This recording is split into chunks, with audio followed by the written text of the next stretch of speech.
The door did not swing open like a normal door. It peeled apart, layer by layer, as if the air itself was being unstitched.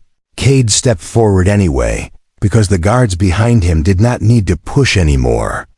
Their silence was the shove. Their patience was the threat. The first thing that hit him was the cold, not the kind that bites skin, but the kind that changes sound, the kind that makes a room feel like it is holding its own breath. The second thing that hit him was the light, a white glare pouring through a massive circular window behind the thrones, so bright it erased the outside world, like a sun pressed against glass. And then he saw her. She sat on a throne made of jagged blue crystal, ice-like, translucent, towering in sharp angles, as if a glacier had been trained to look regal. Her skin carried a pinkish-purple hue, not painted, not artificial, simply her. And from her head fell pale pink head-tails, smooth and heavy, framing a face that looked too calm for a room like this. She wore teal and deep purple, gold trim catching the light like thin blades, shoulder pieces that made her seem broader, taller, untouchable. Cade tried to breathe slowly, because breathing fast in cold air made it hurt, and pain was a weakness. These people watched for. He forced his eyes to move, because staring at a ruler was dangerous, and looking away from a ruler was dangerous. And every movement in the middle had to be chosen like a word in a confession. That was when he noticed. The second throne identical to hers, the same jagged blue crystal, the same cold brilliance, positioned perfectly to her right. Empty, waiting. Cade felt his stomach tighten. He had been taken from Earth 3 months ago, from an orbital construction platform, where nobody looked up long enough to see the dark shapes crossing between the stars. He had been interrogated in rooms that smelled of metal and disinfectant, questioned by voices that spoke like they were reading him from a report. Not talking to a person, he had learned quickly that most of the galaxy did not hate humans. They simply did not care about them enough to hate them. Small worlds were swallowed quietly. Small voices were edited out of treaties. Small species were turned into labor or experiments or warnings. He had seen the cages. He had seen the charts. He had seen a map that had a single word stamped across the blue dot of Earth. Tithe. Cade had not slept after that. Not really. Now he stood in a throne room built from ice and light, staring at an empty seat that felt like a noose shaped as furniture. The queen lifted her right hand, palm slightly up, not commanding, not begging, simply offering. It was a gesture that made the air seem heavier. "Come closer, Cade of Earth," she said, her voice smooth, controlled, warm enough to cut through the cold. Hearing his name in her mouth made his spine lock, because only 2 kinds of people said your name like that: the ones who wanted you, and the ones who owned you. He stepped forward, measured, not too fast, not too slow. The floor looked muted and matte, as if the room refused reflections, as if it refused to let anyone see themselves clearly. 2 guards remained near the entrance, tall, armored, faces hidden, hands resting on weapons that did not look like weapons until you understood what they could do. Cade stopped between the 2 thrones, close enough now that the ice crystal spikes rose higher than his shoulders, close enough that he could see fine mist inside the translucent blue, like frozen breath trapped mid-sigh. The queen's eyes did not flicker. They held him with a calm that felt like a blade resting against skin, not cutting, yet. "You were told you are here as a witness," she said. Cade swallowed. "Yes," he answered. The queen tilted her head slightly, as if weighing the word. "A witness to what?" "Cade of Earth," she asked. Cade felt the trap in the question, because answers created edges, and edges could be used against you. He chose a narrow truth. "Witness to whatever you decide," he said. A faint movement passed through the figures around the room, not sound, not speech, but attention shifting, like a school of creatures turning at once. Cade realized there were more people than he had noticed. Not guards, not soldiers, but advisors, nobles, officials, each standing at a precise distance, each arranged like stones around a sacred fire. They were watching him like he was an unknown chemical introduced into a controlled environment. The queen's lips curved into something that could have been amusement, or sorrow, or both. "Good," she said. "Then you will witness this." Her hand lifted again, a little higher now, directed toward the empty throne. "Sit," she said. Word dropped into the room like a weight. Cade did not move. His heart did what it always did before something irreversible. It tried to outrun him. He looked at the throne. It was beautiful in a way that made him uneasy. Too perfect, too symmetrical, too deliberately made to look like an honor. He looked back at her. "Why?" he asked, and the single word tasted like danger. The queen's gaze did not harden. It softened, which was worse. "Because the room will accept you, or it will not," she said. "And both outcomes are useful to me." Cade felt heat creep under his skin despite the cold. He heard the part of his mind that always tried to survive whispering, "Do not sit." He heard another part of his mind, the one that still believed in humans as something more than prey, whispering, "Find out what it means." He said, "If I sit, what does it mean?" The queen's voice lowered, not quieter but closer, as if she was speaking directly into him. "It means you are not a guest," she said.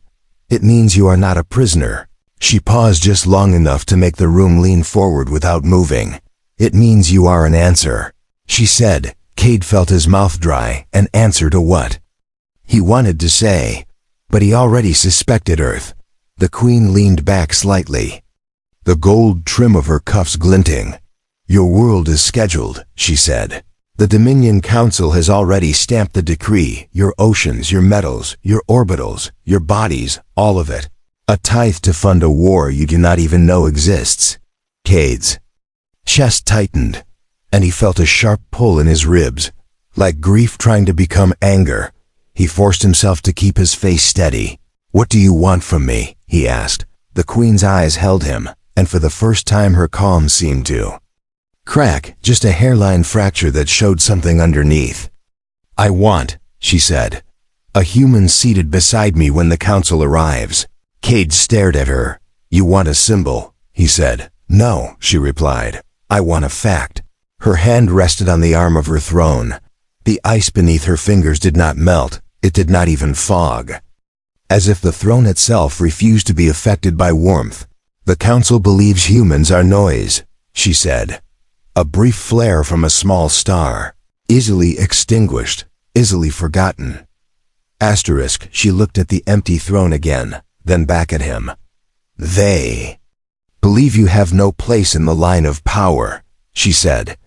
"So I will place you there, and I will do it in the oldest way, with an oath the room cannot lie about." Cade's throat worked. "Oath," he repeated. A few of the advisors shifted again, and he understood then.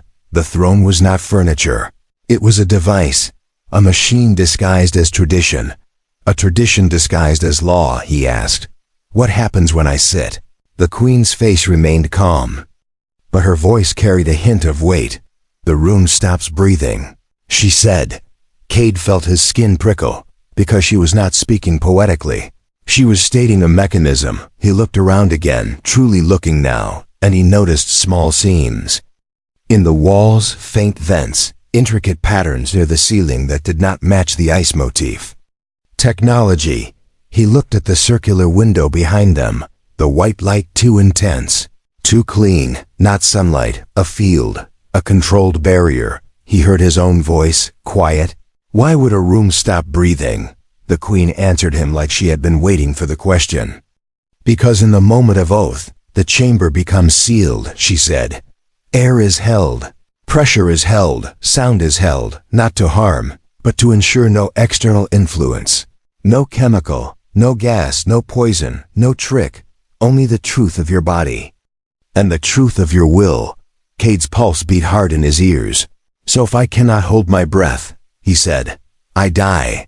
A ripple passed through the room, a restrained reaction, as if nobody liked to hear the words spoken out loud. The queen did not flinch. "If you cannot endure the oath," she said, "then the room rejects you." Cade laughed once, a short bitter sound. "And rejection looks like death," he said. The queen's gaze stayed on him, steady as a star. "Yes," she said. and acceptance looks like survival. Cade stared at the empty throne again, and he saw it now, the subtle ridges in the ice, the faint glow lines beneath the surface, the way it was positioned perfectly to receive him. A test, a trap, a door. He wanted to say no, to refuse, to spit in the face of a galaxy that thought humans were small, but he also knew something else. Something that had kept his species alive through famine and storms and wars and long nights. Humans did not only survive by refusing, they survived by choosing the moment to endure. He asked, "Why me?" The queen's eyes softened again, and the softness made him feel more afraid than any threat. "Because you were not born to rule," she said, "and that is why you might deserve power more than those who were." Cade felt something twist behind his ribs, an old memory, his father's hands, grease-stained, tightening bolts on a broken air filter. His father saying, "Some people are born into chairs, and some people are born into work, but work is honest." Cade inhaled slowly. "What happens after?" he asked. The queen said, "After, the council arrives." "And if I survive," he asked, "then I speak with you at my side," she said. "And I tell them Earth is no longer scheduled, Earth is seated." Cade felt his eyes sting. Not from cold, from something else, from the sheer violence of how easily his planet could be stamped into slavery, and how one chair could change it. He forced his voice to steady. "And if I do not survive?" he asked. The queen's jaw tightened, just slightly. "Then you will die as most small worlds." "Die," she said, quietly, without the galaxy learning your name. The room seemed to narrow, as if the ice spikes were leaning inward, listening. Cade turned his head a fraction, and he saw a thin shimmer near the ceiling, a field line, a faint curve of energy. The oath chamber was real. He thought of Earth, of rain hitting metal rooftops, of children running between laundry lines, of oceans that looked endless until you saw the map and realized everything had borders. He thought of his mother's voice, tired but stubborn, telling him before he left the orbital platform, "Bring me back a story, not a scar." He thought of the message he had never been allowed to send, the one he had formed in his mind every night. In captivity, Earth is not a tithe, Earth is a home. He looked at the queen. "What do you gain?" he asked. Her eyes held him, and now the crack in her calm widened, not breaking her, but revealing the truth behind the mask. "I gain," she said, "a future where I am not alone in a room full of people who obey me, yet would celebrate my death if it served their politics." Cade felt his breath catch, loneliness. He had expected greed, power, conquest. He had not expected loneliness, sharp enough to cut through a throne of ice. The queen lifted her chin a touch, pride reclaiming its place. "In my empire," she said, "a queen is a throne first and a person last." Cade looked at the empty seat again. "Why a human?" he asked. "Why not one of your nobles?" Her mouth curved, but this time there was no amusement, only a hard truth. "Because they are trained to worship the system that eats them," she said. "And you are not." Cade swallowed, feeling the weight of it. Humans were chaos to them, not because humans were strong, but because humans did not fit cleanly into obedience. A guard near the far wall shifted, and the sound of armor was like a warning bell in the silence. "Time." The queen raised her hand, palm up. "The offer still there, still open." "Sit," she repeated. Cade stepped closer to the empty throne. The cold radiating from it felt like a living thing. He reached out, placed his fingertips on the armrest, and flinched as a chill shot up his bones. Like the ice was drinking his heat. For a moment he hesitated, because in that moment he understood something simple and terrifying. Once he sat, he could not stand up as the same person. If he survived, he would be a symbol whether he wanted to be or not. If he died, he would be a warning. Either way, Earth would feel the echo. Cade drew in a slow breath through his nose, filling his lungs carefully, the way he had learned during training back on Earth when they taught him vacuum safety, the way they taught workers to stay calm when alarms screamed. He could hold his breath. Most people could hold it for a minute, maybe two. Cade had pushed himself as a teenager in the ocean, stubborn competitions with friends, and later as an orbital worker who had to be comfortable with silence and pressure and controlled panic. He had reached 4 minutes once, shaking, eyes burning. But alive, he did not know what this chamber would demand. But he knew what Earth would demand everything. He lowered himself onto the throne. The ice did not creak, did not shift. It accepted his weight like it had been waiting for it. The moment. His back touched the jagged crystal.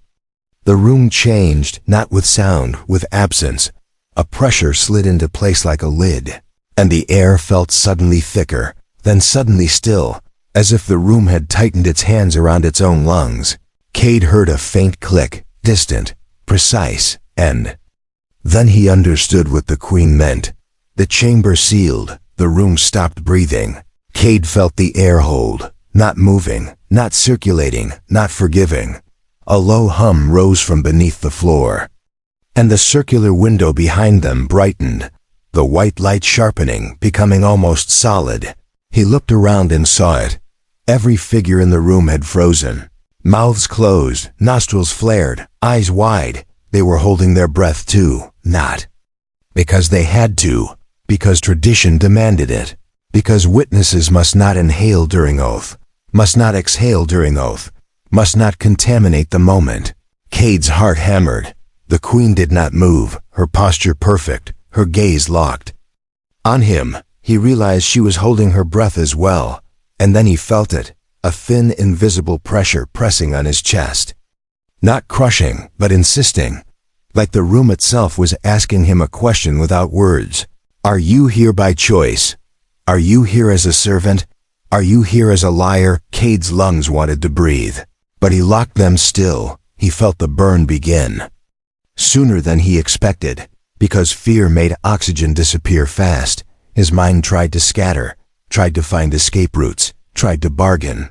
He forced it into one point, one anchor, Earth. The hum deepened, and the ice beneath his hands warmed slightly, not from heat, but from energy, like the throne was reading him through his skin. He felt a sudden sharp pressure behind his eyes, and for a fraction of a moment images flashed.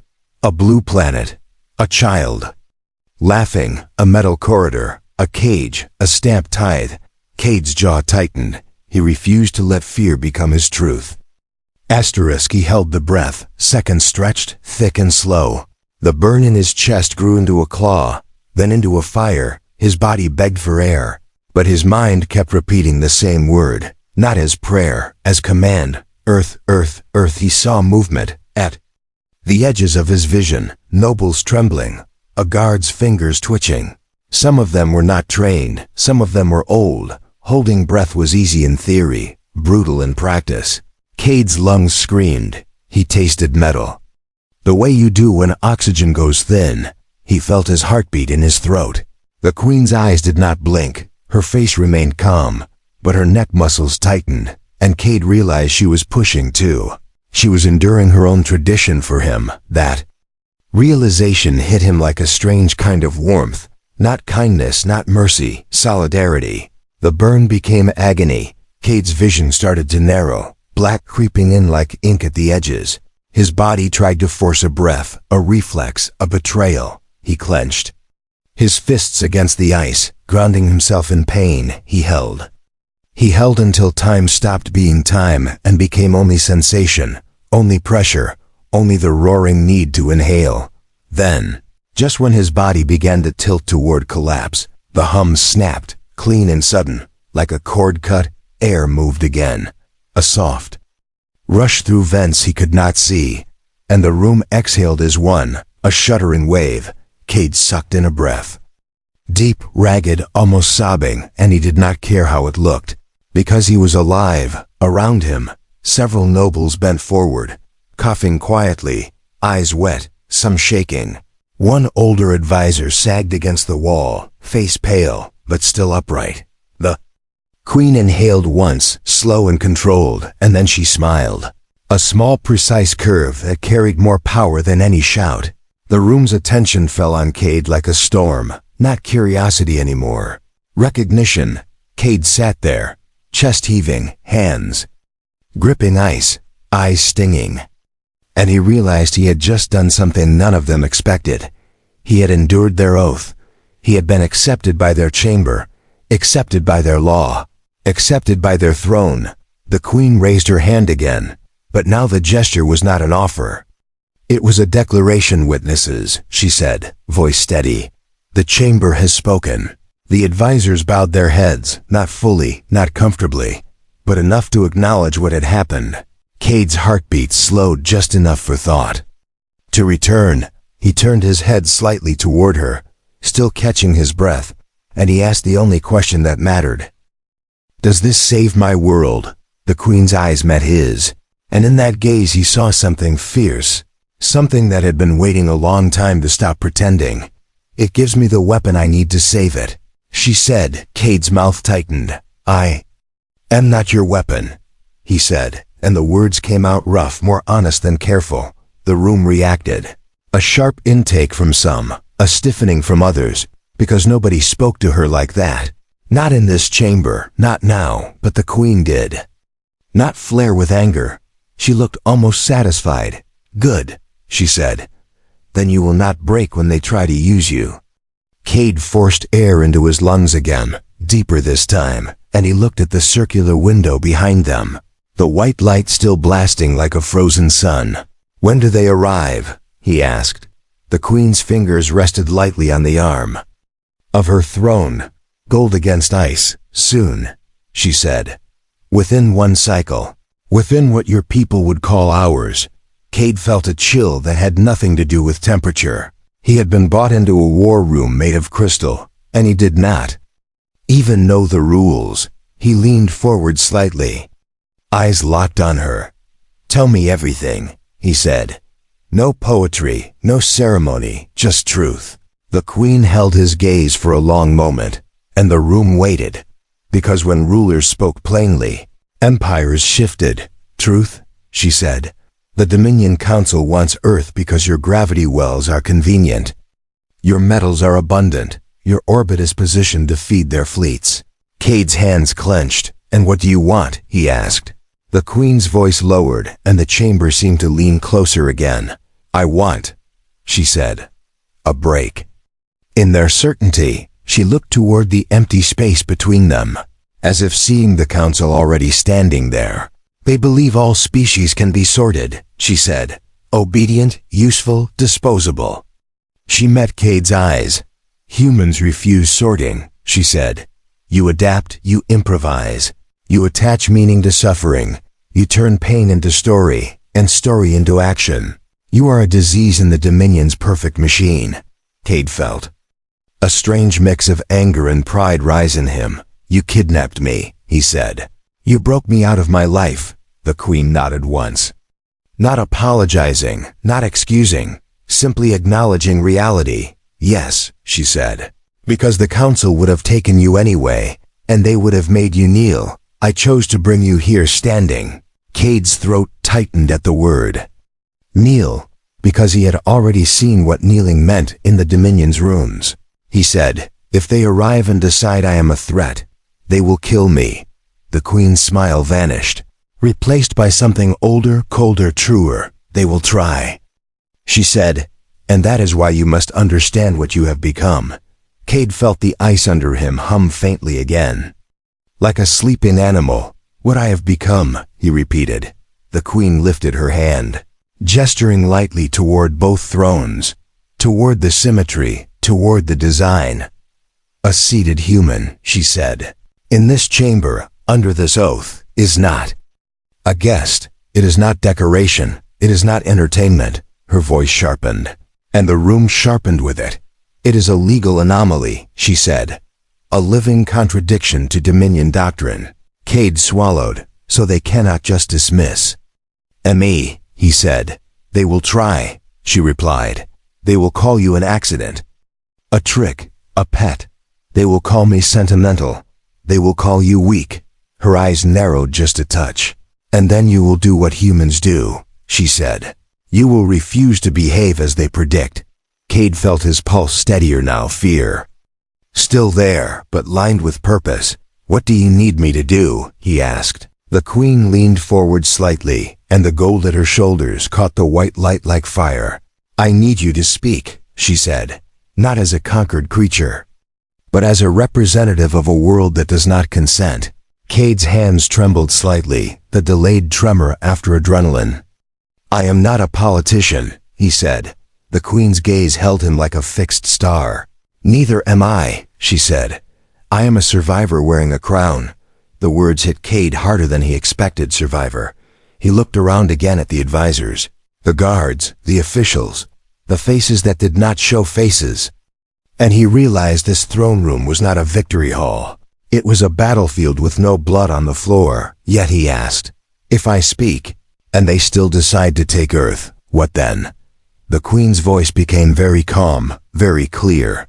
"Then, I will do what queens do when diplomacy fails," she said. "I will choose a war one might lose, because losing is better than obeying." Cade's stomach twisted. War meant death. War meant Earth caught between forces it did not understand.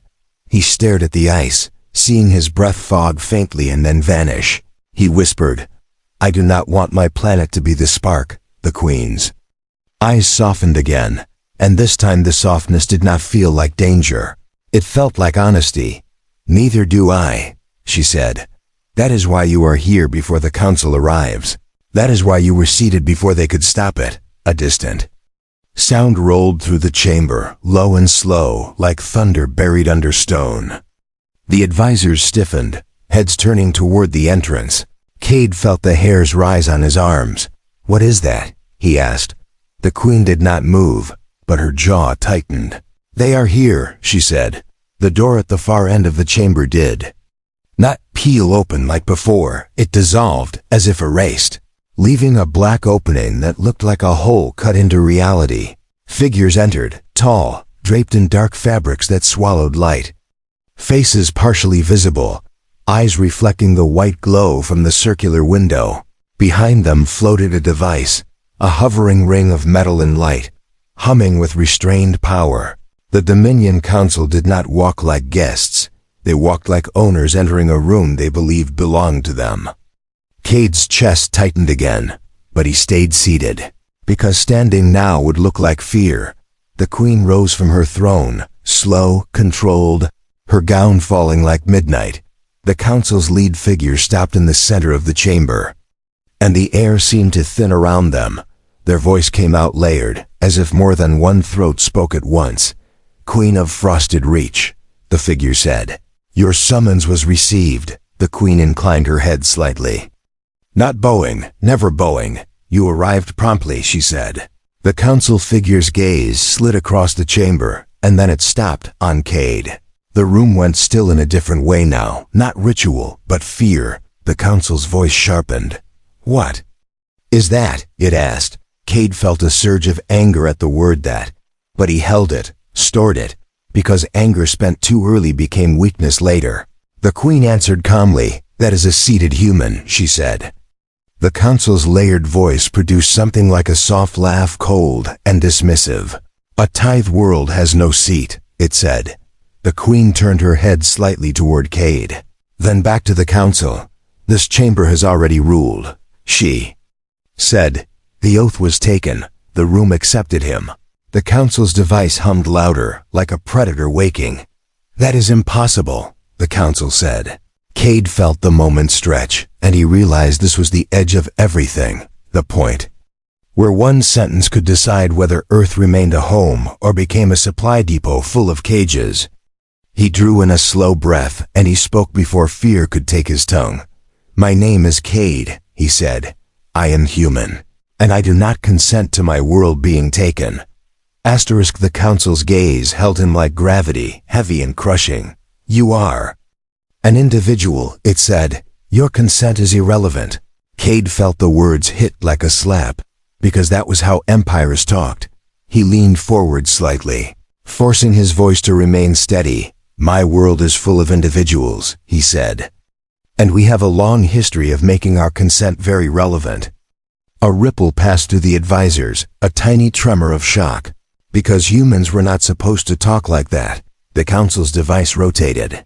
light patterns shifting across its surface. The council spoke again, slower, like a knife moving. You were placed here as a curiosity, it said. You will be removed. The queen's voice cut through, sharp, controlled. Try, she said. And the single word carried the weight of a throne. The council's attention flicked to her. You challenge dominion decree, it said. The queen's gaze remained steady. I invoke dominion law, she replied. The law you claim to embody. The council paused, and Cade felt it. The tiniest hesitation, because law mattered to tyrants. It was how they justified themselves to their own reflections. The queen raised her hand and gestured toward the thrones, toward the symmetry, toward the chamber itself. A seated being, accepted by the oath chamber, cannot be removed without a formal contest. She said, you know this, you wrote it, you worship it. The council's device hummed, a restrained snarl. A contest, the council said. For a human, Cade's pulse hammered. Contest meant trial.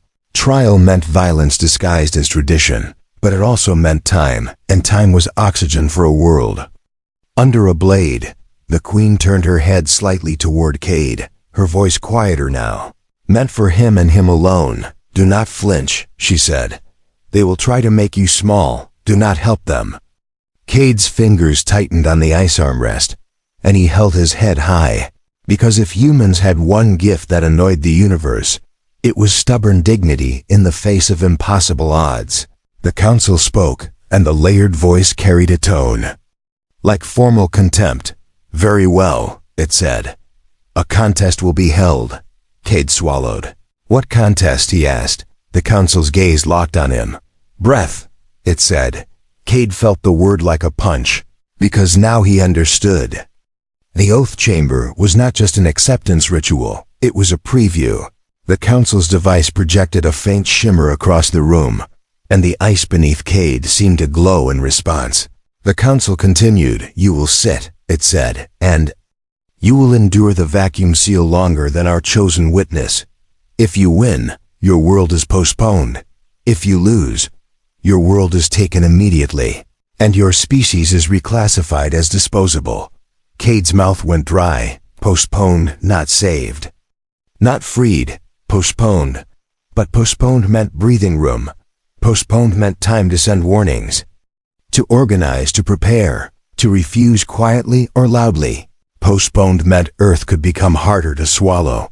The queen's eyes met his, and in them he saw urgency. Not just for Earth, for herself too, because this was her gamble, and she had put her crown on the table. Cade asked, how long? The council's voice said. Until your lungs admit your place. Cade felt anger flare, hot and bright, and he used it, not to shout, but to focus. He said, who is your witness? A figure stepped forward from the council's side, tall, sleek, face calm, eyes half-lidded as if breathing was effortless. Cade understood then. Their bodies were trained for this, perhaps built for it, perhaps enhanced. The queen's fingers curled slightly, controlled, restrained. Cade leaned into the cold of the throne and let it steady him, let it remind him. Pain is real, fear is real, and still you choose. He thought of Earth again, of the sound of rain, of the smell of frying street food, of arguments and laughter and little lives that did not deserve to be stamped into slavery by a room of layered voices. He looked at the council and spoke clearly. I accept, he said. A ripple moved through the chamber. Shock, excitement, dread. The queen's chin lifted slightly, like a warrior seeing another warrior step into the line. The council's device hummed, and the circular window behind them brightened again, the white light sharpening into something almost solid. The council spoke. Begin. Cade drew in a slow breath, filling his lungs carefully, not panicked, not rushed, because breath spent too fast was breath wasted. He felt the chamber seal again, the air locking in place, the pressure shifting, the hum rising. The room stopped breathing, again, this time. Cade was ready for the burn, ready for the pain, ready for the part of his mind that would scream to inhale, beside the council's witness.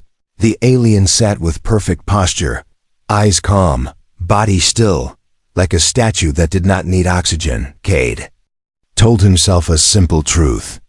Humans were not built for the vacuum. Humans were built for the impossible anyway. The hum deepened. The pressure behind his eyes returned, the chamber asking the same question in a harsher voice now. Are you worthy? Are you real? Are you small? Cade he held as the burn began. He held as his chest tightened. He held as his body tried to bargain. He held as time stretched into sensation. He watched the council's witness with the corner of his vision, and he saw something Cade did not expect. The witness was calm, yes, but the witness was also careful, conserving, controlling, trained. Cade had something else, a lifetime of panic drills and desperate improvisation, a lifetime of small emergencies that taught him how to survive without elegance. He began to shift his mind away from the pain, not by pretending it was not there, but by assigning it a job. Pain meant he was alive. Burn meant he was still holding. Tremor meant he still had control. He held. He remembered ocean water pressing against his ribs when he used to dive. The way the body screamed for air, the way the mind learned to treat the scream like noise. He remembered the first time he heard an orbital alarm and froze.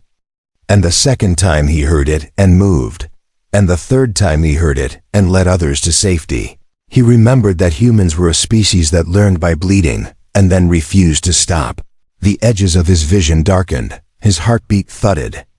In his throat, he felt the urge to inhale claw up his spine. He felt, distantly, that the council's witness had shifted, just a fraction, a tiny movement. But Cade knew what it meant. The witness was feeling the burn too, not immune, just trained. Cade's lungs screamed, and he clenched his fists against the ice again, grounding himself in cold pain. He refused to let the darkness win. He refused to let Earth become a stamp on a chart. He held. Then the witness jerked, just once. A small involuntary twitch, and a bubble of air escaped their lips. A tiny betrayal. Cade saw it, even if nobody else did. The chamber saw it too. A soft tone pulsed through the ice, deep and resonant. Like a verdict spoken in soundless language, the council's witness tried to inhale, and the chamber punished the reflex with a sharper pressure shift. Not cruel, just absolute. The witness's composure cracked, eyes widening, mouth opening, body trying to fight the seal. Cade's own body begged him to breathe, begged him to join the reflex, begged him to collapse. But he had seen the crack in the other, and cracks were invitations. Cade held. He held through the worst burn, through the sharpest ache, through the moment his mind screamed that he was dying. He held until the hum snapped, until the chamber unsealed, until air rushed and the room exhaled again. Cade sucked in breath like it was life itself, because it was. The council's witness collapsed forward, coughing violently, and the advisors around the chamber reacted in a wave of stunned disbelief. The council's device spun, humming hard, like a machine trying to deny a result it could not alter. The queen remained upright, but her eyes, her bright with something fierce, something triumphant, something almost painful. Cade turned his head toward the council, breathing hard, voice rough, but he forced the words out. Postponed, he said. You said Earth is postponed. The council's layered voice came out, colder now, sharpened by humiliation. Yes, it said. Earth is postponed. Cade's chest rose and fell, and he felt tears threaten, not from weakness, from relief so intense it hurt. How long? He demanded, and the demand came from somewhere deeper than fear. It came from the part of him that had been small and was done being small. The council paused, and the pause was an admission. One cycle of negotiation, it said. Time enough for the Dominion to reconsider terms. Cade shook his head once. A tight motion. No, he said. Time enough for Earth to hear. The council's voice turned sharp. You will not contact your world, it said. Cade leaned forward, eyes burning, lungs still aching. And he spoke with a steady intensity that surprised even him. Listen, he thought. Then he said it out loud. Listen, he said.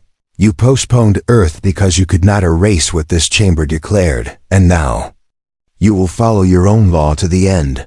The room went still. The Queen stepped closer, her gown whispering over the floor, her voice cutting through the tension. The law states, she said, that the seated being may speak for the postponed world during the negotiation cycle. The council's device hummed like restrained rage. And the seated being may request a transmission, the Queen added. One, formal, recorded, witnessed. Cade looked at her, and in that moment he understood. This was not just about saving Earth. It was about tearing open a crack in the Dominion's machine, letting light in, letting chaos in, letting humanity in. The council spoke, tight and cold. One transmission, it said. No more. Cade's throat tightened, and he realized he had only one chance to warn his people, to shape the story, to turn panic into preparation. He stood, slowly, carefully, and the room reacted again, because he was standing from a throne that had accepted him. He looked at the circular window of white light, and he imagined it as a lens aimed at Earth.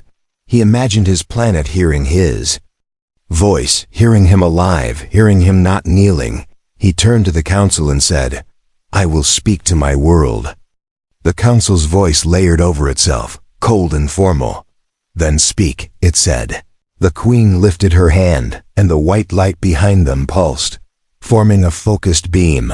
A corridor of signal. Cade swallowed, and he spoke as if he was speaking to every kitchen table, every rooftop, every child, every exhausted worker under a sky they thought belonged only to them. He spoke with clear words and controlled breath, letting the emotion exist without letting it shatter him. Earth, he said. This is Cade. He felt his voice tremble, and he steadied it. They have scheduled you, he said. They stamped you as a tithe world. They intend to take your orbit, your metals, and your people. He saw advisors stiffen, and he did not care. But you are not powerless, he said. You have something they fear. You have refusal. You have imagination. You have the ability to suffer and still keep moving. His chest tightened, and he let the next words carry the weight they deserved. Now he said, "NOW, you must prepare," he continued. "Do not panic," he said. "Do not collapse into despair," he said. "Make yourselves difficult to swallow." He breathed in, voice low, urgent. "Protect your communications," he said. "Protect your orbitals," he said. "Train your bodies," he said. "Train your minds," he said. "And remember this," he said. "They believe you are small. Prove them wrong." He paused just long enough to let the words settle. "And if you ever hear a voice from the sky tell you to kneel," he said, "do what humans have always done when darkness demands obedience," he said. "Stand." The Queen's eyes shimmered with something like pride, something like relief. The council's device hummed, and the white beams snapped off. One transmission completed, the council said. Cade's legs felt weak, but his spine felt stronger than it had in months. He turned toward the Queen. "What happens now?" he asked. The Queen stepped closer, and for the first time her calm expression looked almost human. "Now," she said, "we negotiate." Cade looked at the empty throne beside hers, and then back at her. "You offered me a seat," he said, and the room stopped breathing. The Queen nodded. "Yes," she said. Cade's voice lowered, full of exhaustion and fire. "I am not here to be your decoration," he said. The Queen's gaze held his, unwavering. "Good," she said. "Then be my equal." Cade felt the words hit him like a wave. Equal, a human. Equal to an alien queen in a chamber of ice and law outside this room. A galaxy was built on the assumption that humans were noise inside this room. The assumption had cracked. Cade looked at the council, at their dark fabrics, at their layered voice, at the machine that hummed like a predator. He spoke clearly. "Hear this," he said. "Earth is not a tithe." The council's voice turned cold. "You cannot change decree," it said. Cade's mouth tightened, and he felt something fierce rise. A human thing, stubborn and bright. I already did, he said. By surviving. The advisors around the chamber reacted again, shock rippling through them like wind over ice. The queen lifted her chin, voice ringing through the cold. Earth will be reconsidered, she said. And during the negotiation cycle, the seated human will be treated as a party, the council's device hummed. And for a moment, Cade thought the machine would lash out, would break the room, would break him, but law held it back. Tradition held it back. Their own obsession with their own rules held it back. The council spoke, each layer of its voice tight. Very well, it said. We will reconsider. Cade's lungs still ached from the contest, but his mind was sharp. He stepped closer to the queen, and he lowered his voice so only she could hear. They will come for me, he said. The queen's expression did not change, but her eyes did. They hardened. I know, she said. Cade swallowed. Why risk your throne for me? He asked. The queen's voice came out quiet and fierce. Because you reminded this room what courage looks like, she said. And because I am tired of ruling a kingdom where everyone breathes only when permitted. Cade felt the weight of that. A queen who was suffocating inside her own power. A human who had been dragged into a galaxy's politics by force. 2 thrones made of ice, and 1 stubborn species made of fire. Cade looked at the empty throne again, and he understood the deeper truth. It was not a romantic offer, not a fairy tale invitation. It was an alliance written in breath and pain. It was a message to the Dominion. Humans were not scheduled quietly anymore. They were seated. Cade drew in a slow breath. And he faced the council again. I will not kneel, he said. The queen's voice joined his, steady as ice. And I will not bow, she said. The council's device hummed in anger, but it did not strike. It could not yet, not inside a room that had already spoken. Cade felt fear still living in him, but now it had a different shape. It was no longer fear of dying alone.